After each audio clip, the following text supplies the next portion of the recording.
Everybody, Jake Gino here, and today we are discussing the highest expenses in multifamily apartment investing.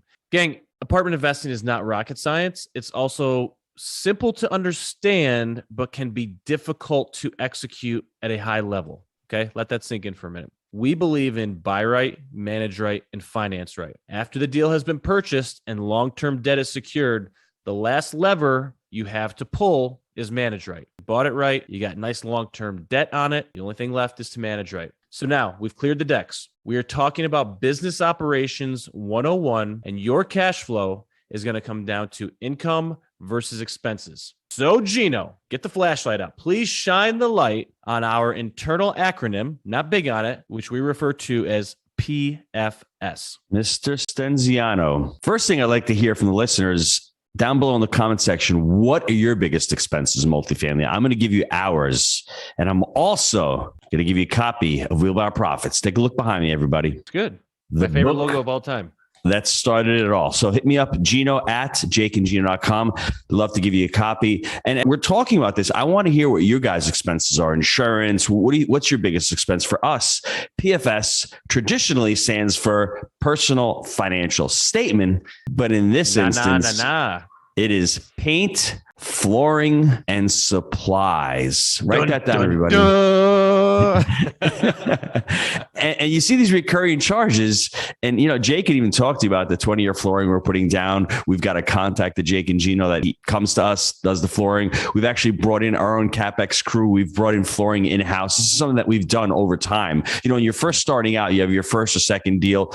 Don't focus on bringing it in-house. So you're just focusing on going out there, scaling up your business, trying to buy as many deals as you possibly can, work with a flooring company. But with flooring, once we got to a certain point, it made a lot of sense to bring it in-house, to be able to control that process, to be able to do 5 or 6 floors in a week where you can turn a property really quick. And painting, a lot more difficult to bring in-house. We can still sub it out, much better at subbing it out and getting somebody to come on the properties and do it. Supplies is another one. Just be careful with your supplies. They start stacking up every single month. You want to have controls on those supplies. And listen, once again, when you're smaller, you don't really have to worry about it as much. But as you start scaling up, you need to start putting in systems on how to control your supplies. Yeah, that's the biggest thing here, because these are expenses that can be left to the discretion of the property manager. So if you do not have clear systems in place that say, we replace this when it looks like this, we paint this when we need to paint it like this, this is the paint we use,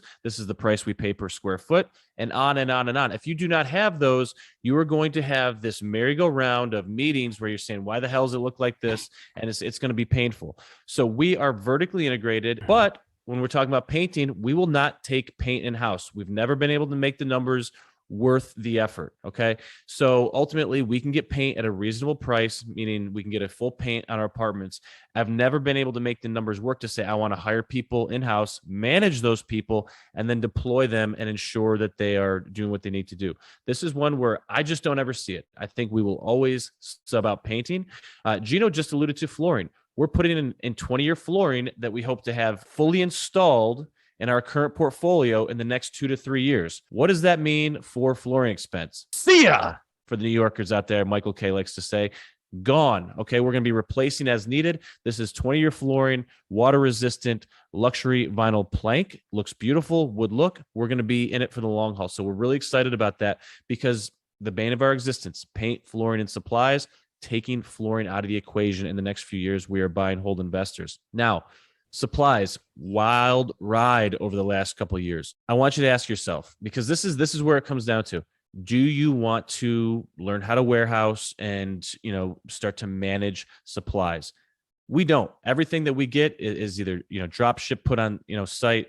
We do not warehouse supplies on a large scale. We have some things, but, things can walk. This is another level of systems and control that you need in place. So we run a pretty lean ship. We allow the big box store or the Chadwell, the next day delivery, to handle our supplies. This is something that can be very challenging. You're already running a challenging business. I think at some point there is a scale perspective where you may have a warehouse full of supplies that is just there for your turns. You're getting boxes, containers sent from Asia. Different than it was in 2019. Okay, the world has changed from a supply standpoint. probably get back to that. And maybe we get there at some point, but we are not there yet.